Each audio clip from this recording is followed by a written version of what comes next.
So CNS मधला next chapter आपण consider करणार आहोत रिव्हिजनसाठी, तो म्हणजे अँटी पार्किन्सोनियन ड्रग्स.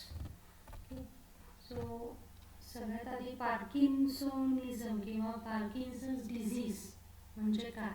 ओके, तर या पर्टिक्युलर कंडिशनमध्ये actually there is a imbalance.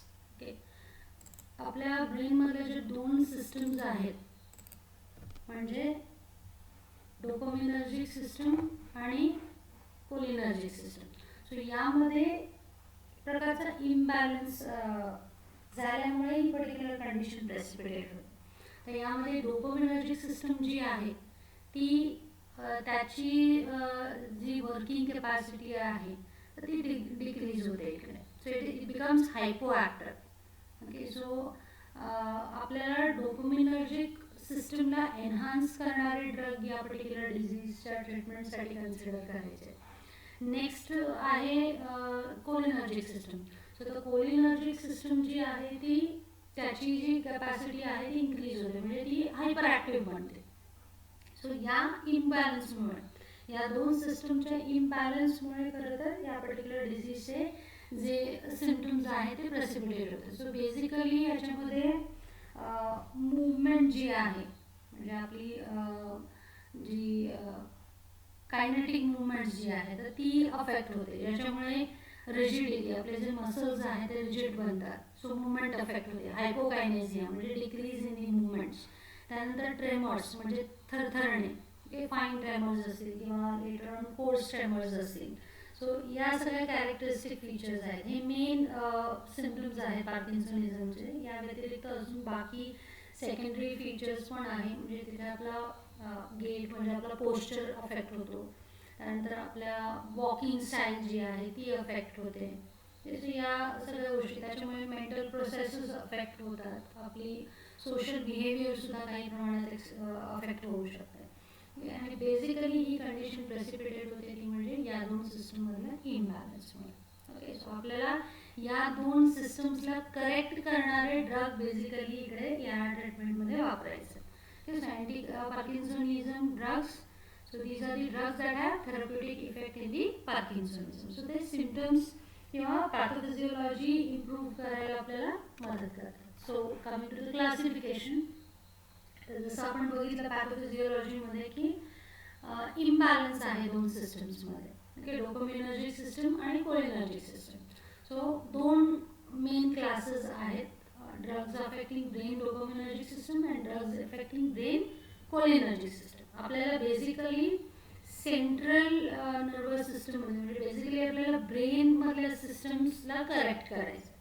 So dopaminergic system हायपो active आहे, त्यामुळे त्याला एन्हान्स करणारे ड्रग आपल्याला वापरायचे. सो फर्स्ट आणि एक मेन ट्रीटमेंट जी फर्स्ट लाईन ट्रीटमेंट आहे ती म्हणजे डोपामाइन प्रिकर्सर. ओके, सो नावावरून आपल्याला लक्षात येतं आहे की हा पर्टिक्युलर ड्रग प्रो ड्रग आहे. ओके, लिओडोपा, ज्याच्यातून डोपामाइन जनरेट होतो after it is absorbed into the systemic circulation. जी डोपामिनर्जिक सिस्टम हायपो ॲक्टिव्ह आहे म्हणजे डोपामाइन जे रिलीज असेल किंवा त्याचं सिंथेसिस अफेक्ट झालेलं असेल, so that can be corrected with levodopa. Next drug आहे peripheral decarboxylase inhibitors, examples carbidopa and benserazide. Next is dopaminergic agonist, bromocriptine, ropinirole, pramipexole. So हे बाकी सगळे जे क्लासेस आहेत that is all the adjuvant drugs. So हा first line treatment आहे आणि याच्यासोबत काही ड्रग्स कंबाईन केले जातात. आपण त्याचे रिझन्स आपण बघणार आहोत लेटर इन द डिस्कशन.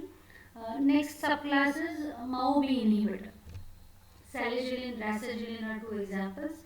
त्यानंतर COMT इन्हिबिटर्स, या सगळ्या एन्झाईम्स आहेत. अँटीकेपॉन आणि tolcapone are the two examples. Next drug आहे ग्लुटामेट अँटागॉनिस्ट किंवा NMDA रिसेप्टर अँटागॉनिस्ट किंवा याला डोपामाइन फॅसिलिटेटर असं सुद्धा म्हटलं जातं. Amantadine is the only example over here. Okay, so आतापर्यंत आपण जे बघितले ते डोपामिनर्जिक सिस्टमला अफेक्ट करतात किंवा एनहान्स करतात. तर नेक्स्ट आहे drugs affecting brain cholinergic system. Okay, so याच्यामध्ये आपल्याला कोलिनर्जिक सिस्टम जी आहे ती आपल्याला हायपर ॲक्टिव्ह आहे, त्यामुळे आपल्याला अँटी कोलिनर्जिक अँटीकोलिनर्जिक ड्रग तेही स्पेसिफिकली सेंट्रली ॲक्ट करणारे अँटीकोलिनर्जिक ड्रग्ज आपल्याला यूज करायचे. Okay, so drugs like central anticholinergics याच्यामध्ये एक्झाम्पल्स आहेत ट्रायहेक्सिफेनिडाईन, प्रोसायक्लिडिन आणि बायपेरिडाईन.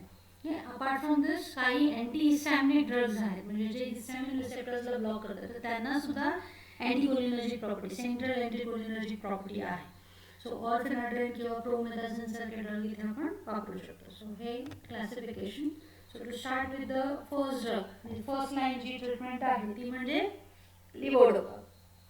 ओके, सो लिव्होडोपा हे सगळ्यात जास्त इफेक्टिव्ह ड्रग आहे the treatment of Parkinson's disease. हा एक्सेप्टेड शॉर्ट फॉर्म आहे. सो आता लिव्होडोपा फॉर्ममध्ये आपण डोपामाइन का ॲडमिनिस्टर करायचं, डायरेक्टली आपण डोपामाइन का देऊ शकत नाही.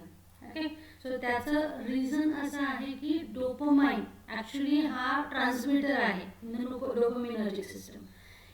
हा आपल्याला एनहान्स करायचा, हा ट्रान्समिटर आपल्याला एनहान्स करायचा. तर डायरेक्टली आपण डोपामाइन का देऊ शकत नाही, तर त्याचं रिझन असं आहे की तो ब्लड ब्रेन बॅरियर क्रॉस करू शकत नाही. It cannot cross the blood brain barrier.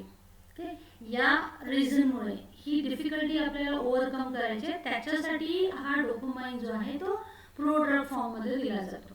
Okay, prodrug म्हणजे असा ड्रग जो सिस्टॅमिकली अब्झॉर्ब झाल्यानंतर मेटाबॉलिझम थ्रू तो ॲक्टिवेट होतो. सो लिव्होडोपा हा ॲक्च्युली डोपामाइनचा प्रिकर्सर आहे किंवा तो प्रोड्रग आहे. After absorption into systemic circulation त्याचं मेटाबॉलिझम होतं आणि after metabolism it gets converted into dopamine. Okay, but याचा मेन ड्रॉबॅक काय आहे की हे जे ॲक्टिवेशन आहे लिव्होडोपा टू डोपामाइन, तर याचं मोस्ट ऑफ द ड्रग जो अब्झॉर्ब होतो आहे तर त्यापैकी 95% जो ड्रग आहे तर तो पेरिफेरीमध्येच ॲक्टिवेट होऊन जातो. मे बी तुमचा इंटेस्टाईन्स किंवा लिव्हरमध्ये. ॲक्च्युली आपल्याला हा ड्रग का फॉर्म्युलेट केला आपण, कारण ब्लड ब्रेन बॅरियर क्रॉस करू शकत नाही डोपामाइन.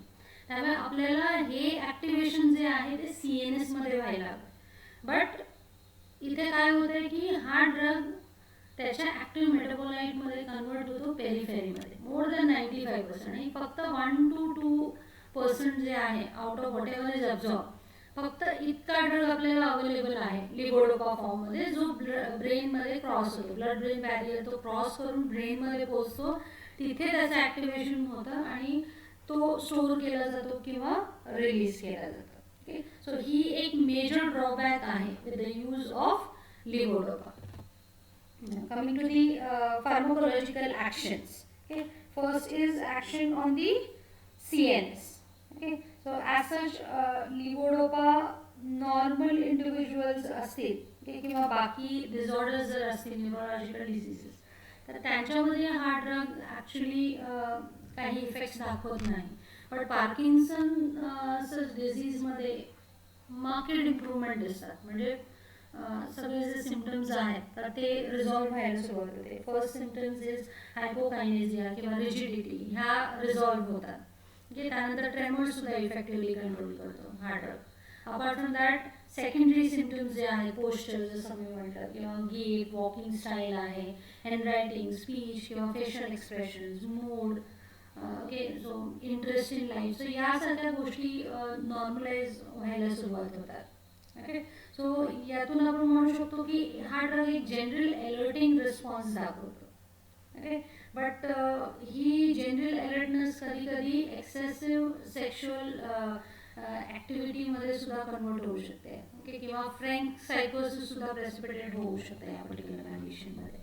ओके, त्यानंतर डोपामाइन रिसेप्टर्स बद्दल थोडंसं इकडे सांगितलेलं आहे. सो बेसिकली डोपामाइन जो आहे जो ॲक्टिवेट होतो किंवा जो लिव्होडोपापासून जनरेट होतो तो बेसिकली डोपामाइन रिसेप्टर्सवरती ॲक्ट करते. ओके, तर डोपामाइन रिसेप्टर्स बेसिकली 2 टाईप्सचे आहेत, D1 लाईक आणि D2 like. Okay, D1 लाईकमध्ये D1 आणि D5 सबटाईप आहेत आणि D2मध्ये D2, D3 आणि D4. D1 लाईक जर आपण बघितलं तर जी प्रोटीन कपल्ड रिसेप्टर आहेत IP3 DAG पाथवे फॉलो करतात आणि D2 रिसेप्टर्स हे बेसिकली ॲडिनोलिन सायक्लेस पाथवे फॉलो करतात किंवा ओपनिंग ऑफ पोटॅशियम चॅनल किंवा कॅल्शियम चॅनल. सो हे बेसिकली इनहिबिटरी रिसेप्टर्स आहेत आणि D1 लाईक जे आहेत ते एक्सायटेटरी रिसेप्टर्स आहेत. Okay, so this is to do with the action on the CNS. Next is action on the CVS. Okay, so as such, जे periphery मध्ये dopamine generate होता है levodopa पासून, so that is actually responsible for the actions on the cardiovascular system. So tachycardia म्हणजे increase in the heart rate, he particular effect दिसून येते. त्यानंतर postural hypotension हे खूप कॉमन साईड इफेक्ट आहे लिव्होडोपाचं. ओके, सो बेसिकली हे का दिसून येतं तर एक्सेस डोपामाइन किंवा नॉर ॲड्रेनालिन जे आहे जे ब्रेनमध्ये तयार होत आहे, ओके, फ्रॉम दी लिव्होडोपा, तर त्याच्यामुळे सिम्पथॅटिक आउटफ्लो डिक्रीज होते. ओके, प्लस डोपामाइन जे आहे ते ऑटोनॉमिक गँग्लियावरती सुद्धा ॲक्ट करतं आणि गँग्लियोनिक ट्रान्समिशन अफेक्ट करतं. त्याच्यामुळे सुद्धा हे पोस्चरल हायपोटेन्शन प्रेसिपिटेट होऊ शकतं. Next effect is on the CTZ, chemoreceptor trigger zone. Okay, vomiting centre जो आपला आहे तो तिथे सुद्धा डोपामिनर्जिक रिसेप्टर्स आहेत.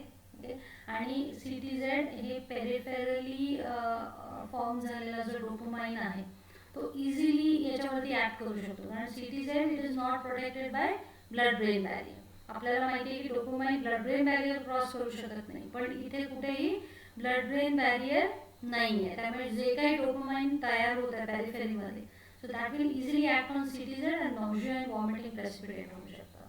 त्यानंतर एंडोक्राइन इफेक्ट्स आहेत. सो डोपामाइन जे आहे पिट्युटरी ग्लँडवरती ॲक्ट करतं, ज्याच्या थ्रू ते प्रोलॅक्टिन जे आहे हॉर्मोन ते पिट्युटरी ग्लँडचं, सो त्याचं रिलीज जी आहे ती इनहिबिट केली जाते किंवा ग्रोथ हॉर्मोनची रिलीज इन्क्रीज केली जाते. Coming to the kinetics part, absorption is occurring very rapidly. व्यवस्थित absorb होतो हा particular drug basically from the small intestines, आणि हा point important आहे. Active transport utilize करता हा particular drug levodopa, जो aromatic amino acids वापरतात तर तो ट्रान्सपोर्टर यूज करून हे ड्रग अब्झॉर्ब होते. सो बायोअवेलेबिलिटी ह्या ड्रगची डिपेंड करते दोन फॅक्टर्सवरती. फर्स्ट आहे गॅस्ट्रिक एम्प्टिंग, म्हणजे स्टमकमधून इंटेस्टाईनमध्ये कंटेंट जाणं यासाठी किती वेळ लागतो, that is known as gastric emptying.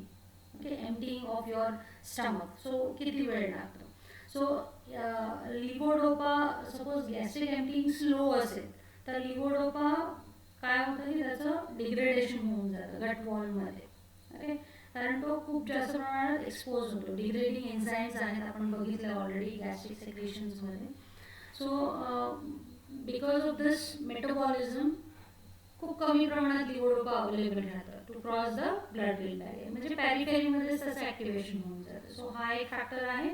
Next is amino acids. जर सपोज तुम्ही लिव्होडोपा फूड सोबत ॲडमिनिस्टर केलं, if you are taking it along with the meals, so काय होईल की आपण जे फूड कन्झ्युम करतो त्याच्यामध्ये अमायनो ॲसिड्स आहेत. सो अमायनो ॲसिड्स जर असले तर लिव्होडोपा आणि या अमायनो ॲसिड्समध्ये कॉम्पिटिशन होईल to get entered in to your systemic circulation. Okay, कारण लिव्होडोपा हा सेम ट्रान्सपोर्टर वापरून एंटर होत आहे सिस्टॅमिकली. ओके, सो अमायनो ॲसिड्स जर असतील फूडमध्ये तर ऑब्व्हियसली लिव्होडोपाचं अब्झॉर्प्शन अफेक्ट होणार आहे. त्यानंतर metabolism, this is very important. याच्यावरती अजून भरपूर सारे क्लासेस डिपेंड करतात. तर सगळ्यांच्या मेकॅनिझम या एका फिगरमधून रिफ्लेक्ट होऊ शकतात. ओके, सो नाव आपण जसं मगाशी आपण बघितलं की जे लिव्होडोपा आहे it's actually a prodrug. So त्याचं ॲक्टिवेशन होतं टू डोपामाइन. ओके, पण आपल्याला हे ॲक्टिवेशन जे आहे ते आपल्याला ब्रेनमध्ये व्हायला हवं. हा ब्लड ब्रेन बॅरियर आहे, ही पेरिफेरी जिकडे ॲक्च्युली फर्स्ट ड्रग एंटर होणार आणि तिथून तो ब्लड बॅरियर क्रॉस करून ब्रेनमध्ये एंटर होणार आणि तिथे त्याचं ॲक्टिवेशन व्हायला हवं. DDC म्हणजे dopa decarboxylase, this is actually the enzyme for activation of levodopa. जसं सुरुवातीला इंट्रोडक्शनमध्ये आपण बघितलं की लिव्होडोपाचं ॲक्टिवेशन जे आहे 90 almost 95% more than that activation हे पेरिफेरीमध्ये होऊन जातं. ओके, सो एकदा का पेरिफेरीमध्ये डोपामाइन जनरेट झाला तर तो ब्लड ब्रेन बॅरियर क्रॉस करू शकत नाही. ओके, हे आपण बघितलं कारण That is the only reason why we are formulating it in the form of prodrug, levodopa. Okay, so आपला पर्पज सॉल्व होत नाही इथे. Okay, जर हे पेरिफेरल मध्ये कन्वर्ट झाले, सो हे आपल्याला नको आहे. You don't want this to happen. Okay, you want your drug to remain in the form of levodopa. हे levodopa ब्रेन मध्ये एंटर करेल, तिथे त्याचं ऍक्टिव्हेशन व्हायला हवं. Okay, so this is one of the process of metabolism by which drug will get activated. Okay, apart from this अजून एक enzyme आहे जी लिव्होडोपाला मेटाबोलाइज करू शकते, पेरिफेरी मध्ये सुद्धा आणि सीएनएस मध्ये सुद्धा. Okay, that is COMT. Okay, that is catechol orthomethyl transferase. So this will convert levodopa to 3 orthomethyl dopa. This is the metabolite. Okay, हा ऍक्टिव्ह मेटाबोलाइट आहे, हा इनऍक्टिव्ह मेटाबोलाइट आहे. सो सेम रिएक्शन सीएनएस मध्ये सुद्धा आहे. COMT it is present in brain also, so त्याचं conversion 3-OMT मध्ये CNS मध्ये सुद्धा होऊ शकतं. So this is one more pathway of metabolism. Okay, त्यानंतर डोपामाइन जे जनरेट होतं, जे CNS मध्ये जनरेट होतं, ते may be dopaminergic neurons it will capture it, store it आणि रिलीज करेल. ओके, बट फर्दर डोपामाइनचं मेटाबॉलिझम जे आहे, okay, so that takes place with the help of 2 enzymes. Okay, ultimately डोपामाइनचं कन्वर्जन होमोवेनिलिक ऍसिड मध्ये होतं. ओके, आता होमोवेनिलिक acid मध्ये कन्वर्जन होताना 2 पाथवेज फॉलो करता हा particular drug. Okay, depending upon which enzyme is acting first. 2 step reaction आहे ते डोपामाइन पासून होमोवेनिलिक ऍसिड. बट कुठला इंटरमिडिएट तयार होईल, म्हणजे कुठली पाथवे फॉलो करेल, हे डिपेंड करतं की कुठली एन्झाइम फर्स्ट ऍक्ट करेल. जर डोपामाइन वरती COMT ऍक्ट करत असेल तर त्याचं कन्वर्जन 3-मिथॉक्सीडायरमाइन मध्ये होतं. त्याच्यानंतर पुढे याचं कन्वर्जन होमोवेनिलिक ऍसिड मध्ये होऊ शकतं by reaction of MAO-B, monoamine oxidase B. Okay, 2 प्रकारचे एन्झाइम्स आहेत, A आणि B. So basically B type जी एन्झाइम आहे ती ब्रेन मध्ये आढळून येते. ओके, त्यानंतर अजून एक पाथवे आहे डोपामाइन. जर माओ इनिबिटर MAO-B जर त्याच्यावरती ऍक्ट झाला तर डोपामाइनचं कन्वर्जन डोपॅक मध्ये होतं, म्हणजे 3,5-डायहायड्रॉक्सीफिनाइल ऍसिड. आणि इथून पुढे COMT ऍक्ट झाल्यानंतर तो होमोवेनिलिक ऍसिड मध्ये कन्वर्ट होतं. सो ही मेटाबॉलिक पाथवे जी आहे ती आपल्यासाठी खूप महत्त्वाची आहे. बाकी सगळे जे ॲडिशनल क्लासेस आहेत, त्या सगळ्या जर आपण नावं बघितली तर सगळे इकडे रिफ्लेक्ट होत आहेत. Okay, so we'll see what is the significance. Okay, so basically इथे आपल्याला काय लक्षात ठेवायचं आहे, लिव्होडोपा more of it should remain in the precursor form.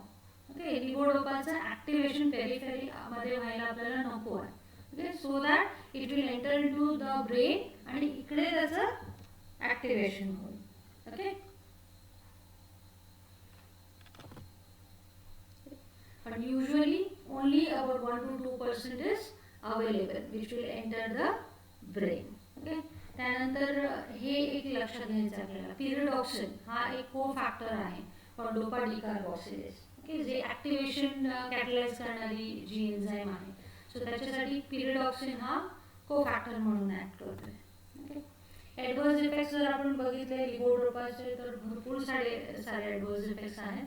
आणि ॲडव्हर्स इफेक्ट्स इट इज कॅटेगराइज, म्हणजे तुम्ही ज्यावेळेला थेरपी स्टार्ट करतात त्यावेळेला थोडेसे ॲडव्हर्स इफेक्ट्स दिसून येतात. काही ॲडव्हर्स इफेक्ट्स जसं की नोजिया अँड वॉमिटिंग आहे, postural hypotension, arrhythmias, angina exacerbate होणे किंवा alteration in the taste. So हे सगळे जे साईड इफेक्ट्स आहेत ते आपण लो डोजनी स्टार्ट करून मिनिमाइज करू शकतो. काही असे साईड इफेक्ट्स आहेत जे आफ्टर प्रोलॉंग यूज आपल्याला दिसून येतात, जसं की अबनॉर्मल मुवमेंट, डिस्कायनेसिया आपण त्यांना म्हणतो, की अबनॉर्मल बॉडी मुवमेंट्स, म्हणजे फेशियल टिक्स. सो फेसमध्ये आपले जे मसल्स आहेत ते कॉन्ट्रॅक्ट होतात, किंवा ग्रिमेसिंग. ओके, म्हणजे आपण एका ठिकाणी स्टेअर करतोय कुठेतरी, किंवा टंग थ्रस्टिंग, आपोआप आपली जीभ जी आहे ती बाहेर येते, you throw it out. Choreoathetoid movements, okay, लिम्सचे आपले पर्पजलेस मुवमेंट असतील.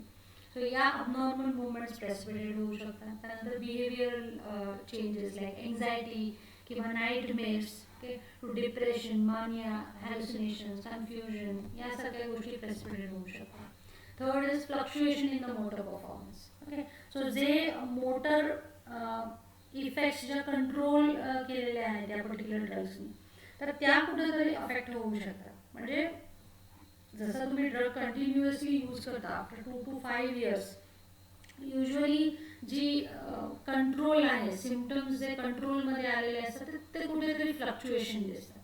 ओके, सो त्याला आपण वेअरिंग ऑफ इफेक्ट म्हणू शकतो किंवा स्विचेस म्हणू शकतो किंवा ऑन ऑफ इफेक्ट्स म्हणू शकतो. म्हणजे इथे काय होतं की ऑन म्हणजे काय की सिम्पटम्स सबसाइड होतात आणि ऑफ इफेक्ट्स म्हणजे सिम्पटम्स परत दिसू लागतात. ओके, सो काही काही वेळेला पेशंट तुम्हाला एकदम व्यवस्थित वाटेल आणि काही काही वेळेला डिसेबल्ड वाटेल कारण ते सिम्पटम्स प्रेसिपिटेट होतात. ओके, अपार्ट फ्रॉम दॅट काही कॉशन्स पण आहेत. इस्किमिक हार्ट डिझीज पेशंट्समध्ये किंवा एल्डरली पेशंट्स किंवा पेप्टिक अल्सर किंवा हिपॅटिक किंवा रिनल डिझीज असणारे पेशंट्स किंवा ग्लोकोमा, गाऊट, ह्या सगळ्या कंडिशन्समध्ये आपण लिव्होडोपा कॉशियसली ॲडमिनिस्टर करायचं. Next is interaction. First thing is with pyridoxine. पिरिडॉक्सिनचा आपण रोल बघितला, तो डोपा डिकार्बोक्सिलेजचा काय म्हणतात ते कोफॅक्टर आहे. सो हे जर आपण दिलं तर थेरप्युटिक इफेक्ट जी आहे लिव्होडोपाची, ओके, ती कुठेतरी अफेक्ट होऊ शकते कारण पेरिफेरल ॲक्टिव्हेशन ऑफ लिव्होडोपा ते वाढवतं. नेक्स्ट इंटरॅक्शन इज विथ फिनोथायझिन्स, ब्युटिरोफिनोन किंवा मेटोक्लोप्रामाइड. सो यासारखे ड्रग ॲक्च्युली डोपामाइन रिसेप्टर्सला ब्लॉक करतात. त्याच्यामुळे लिव्होडोपाची इफेक्ट ते अँटोगोनाइज करू शकतात कारण लिव्होडोपाचं कन्व्हर्जन डोपामाइनमध्ये होतं आणि तो डोपामिनर्जिक रिसेप्टर्सवरती ॲक्ट करतो. सो हे सगळे ब्लॉकर्स आहेत डोपामाइन रिसेप्टर्सचे. Okay, apart from that domperidone हा सुद्धा रिसेप्टर ब्लॉक करतो, बट युजली हा ड्रग सेंट्रली एंटर करू शकत नाही. त्याच्यामुळे हा ड्रग फक्त नोजिया आणि वॉमिटिंग जे आहे CTZ मध्ये रिसेप्टर्स फक्त ब्लॉक करेल. सो जी साईड इफेक्ट आहे लिव्होडोपाची ती फक्त ब्लॉक करू शकतो हा पर्टिक्युलर ड्रग. रिस्पेरिडॉन हा डोपामाइनची एंट्री प्रिव्हेंट करतो, सो त्याची जी स्टोरेज असेल तर ती अबॉलिश करू शकतो. Next is MAO inhibitors. Non selective MAO inhibitors जे आहेत तर ते आपण जर ॲडमिनिस्टर केले तर जे पेरिफेरीमध्ये डोपामाइन किंवा नॉरएड्रेनालिन आहे तर त्यांचं मेटाबॉलिझम जे आहे तर ते कुठेतरी इनिबिट होतं. त्याच्यामुळे हायपरटेन्सिव्ह क्रायसिस प्रेसिपिटेट होऊ शकतात. त्यानंतर अँटी हायपरटेन्सिव्ह जे BP कमी करतात, अशा पद्धतीचे ड्रग पोस्चरल हायपोटेन्शन एनहान्स करू शकतात, जी ॲक्च्युली लिव्होडोपाचे साईड इफेक्ट आहे. त्यानंतर ॲट्रोपिन किंवा बाकी अँटीकोलिनर्जिक ड्रग्ज आहेत तर ते आपण लिव्होडोपासोबत कंबाईन करू शकतो. ॲडिटिव्ह अँटी पार्किन्सोनियन ॲक्शन आहे या पर्टिक्युलर ड्रग्सला, बट याचा प्रॉब्लेम असा आहे की GI मोटिलिटी अफेक्ट करतात हे particular drug. Atropinic drug slow down करतात, तर त्याच्यामुळे लिव्होडोपाचं मेटाबॉलिझम वाढू शकतं, पेरिफेरल डिग्रेडेशन. सो हा एक प्रॉब्लेम आहे with a combination. Coming to the next class, that is peripheral decarboxylase inhibitors. Okay, so as the name implies, दोन एक्झाम्पल आहेत कार्बिडोपा आणि बेन्सेराझोल. आता हे ड्रग जे आहेत ते extra cerebral dopa decarboxylase inhibitors आहेत. एक्स्ट्रा सेरेब्रल म्हणजे पेरिफेरीमध्ये बेसिकली हे ड्रग ॲक्ट करतात. They cannot cross the blood brain barrier. Okay, so dopa decarboxylase एन्झाईमचं सिग्निफिकन्स काय? Activation of levodopa to dopamine. आता हे ड्रग या एन्झाईमला इनिबिट करतात, बट कुठे? Extra cerebrally. Okay, meaning they don't enter over here. जो ब्रेन मधलं कन्व्हर्जन अफेक्ट होत नाही, फक्त पेरिफेरीमध्ये जे ॲक्टिवेशन होतं मोर दॅन 95%, तर ते कुठेतरी इनिबिट करतात हे particular drug. So almost every time levodopa is combined with this dopa decarboxylase inhibitor, either one of the drug is required. Okay, so that periphery मध्ये activation होऊ नये levodopaचं आणि more of it is available to cross the blood brain barrier. So आता या कॉम्बिनेशनचं significance काय किंवा benefits काय? एक तर ते पेरिफेरल डिकार्बोक्सिलेशन थांबवतं, त्यामुळे पेरिफेरी मधली जी टी हाफ लाईफ आहे लिव्होडोपाची ती वाढवतं. त्यानंतर आपण डोज कमी करू शकतो लिव्होडोपाचा, because more of it is available. Cardiac complications दिसत नाही कारण डोपामाइन पेरिफेरीमध्ये फॉर्म होत नाही. Okay, next is systemic concentration of dopamine is reduce, त्यामुळे नोजिया वॉमिटिंग पण इथे दिसत नाही. ओके, आणि कमी प्रमाणात तयार होतं. पिरिडॉक्सिल रिव्हर्सल हे होणार नाही, कारण मुळात ती एन्झाईमच इनहिबिट केली गेली डोपा डिकार्बोक्सिलेज. सो जरी तुम्ही पेरिडॉक्सिल दिलं तरी लिव्होडोपाची ॲक्शन अँटागोनाइज होणार नाही.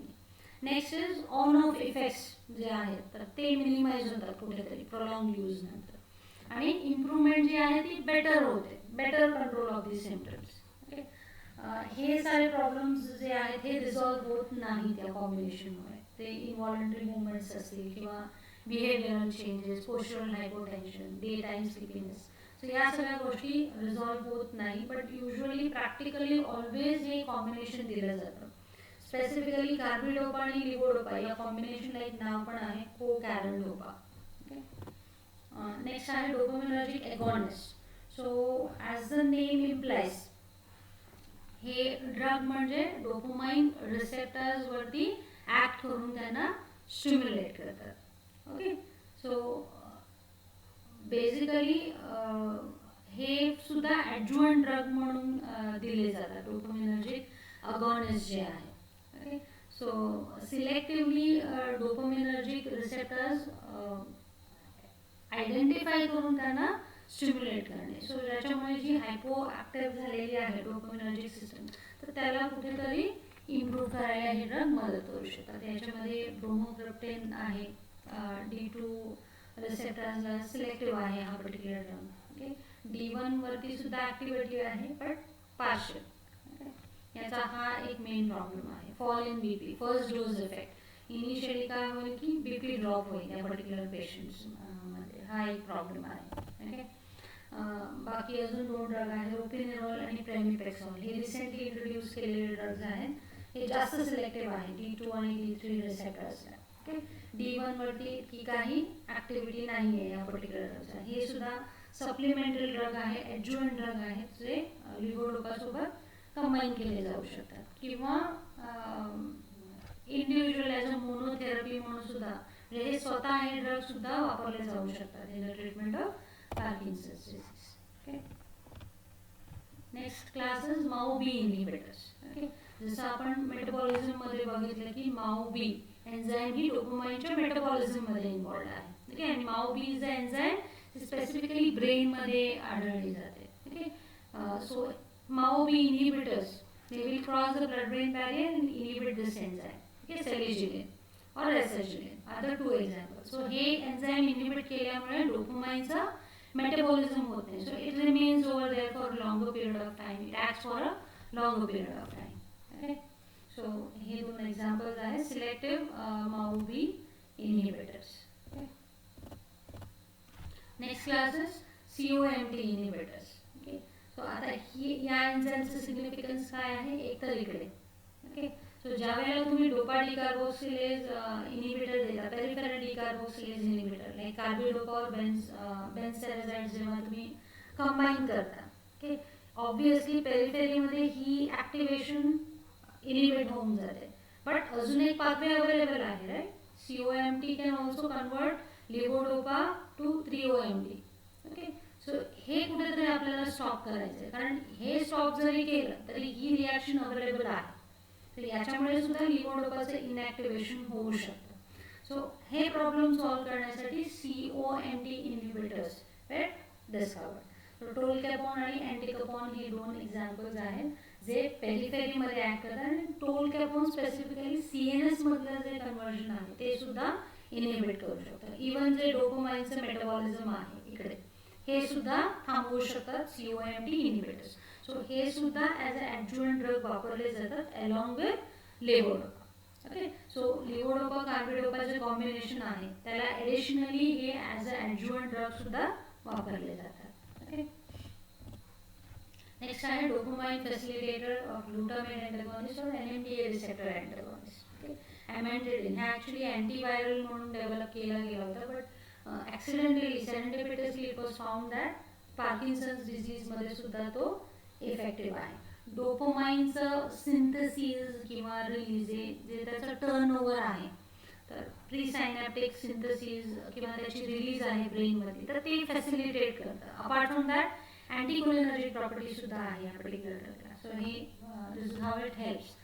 But recently it is also found that NMDA type of glutamate receptors याचं अँटागॉनिझम केल्यामुळे सुद्धा डोपामिनर्जिक सिस्टम मध्ये इम्प्रूव्हमेंट होऊ शकते. Okay, so this is how it helps in Parkinson's disease. Next class is central anticholinergic. So नाव आतापर्यंत आपण बघितले drugs affecting the brain dopaminergic system.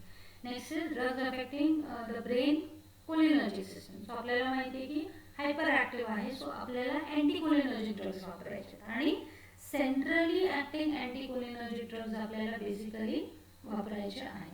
Okay, कारण ब्रेनमध्ये जो आहे जो इम्बॅलन्स झालेला तो आपल्याला करेक्ट करायचा. सो आपल्याला असे अँटीकोलिनर्जिक ड्रग्ज शोधायचे ज्यांचा सेंट्रल टू पेरिफेरल रेशिओ जास्त आहे अँटीकोलिनर्जिक प्रॉपर्टीचा. ओके, सो असे काही ड्रग्ज आहेत जे वापरले जातात in the treatment of Parkinson's disease. या व्यतिरिक्त H1 अँटीहिस्टॅमिनिक सुद्धा आहे ज्यांना सुद्धा अँटी पार्किन्सोनियन प्रॉपर्टी आहे. ओके, सो हे इम्बॅलन्स जो आहे तो करेक्ट करू शकतात. जे सिम्पटम्स आहेत ट्रेमर्स इकडे जास्त बेनिफिट करतात, अँड देन मोर रिजिडिटी, त्यानंतर हायपोकायनेसिया ते सुद्धा अफेक्ट होतं, sialorrhoea it drooling of the saliva.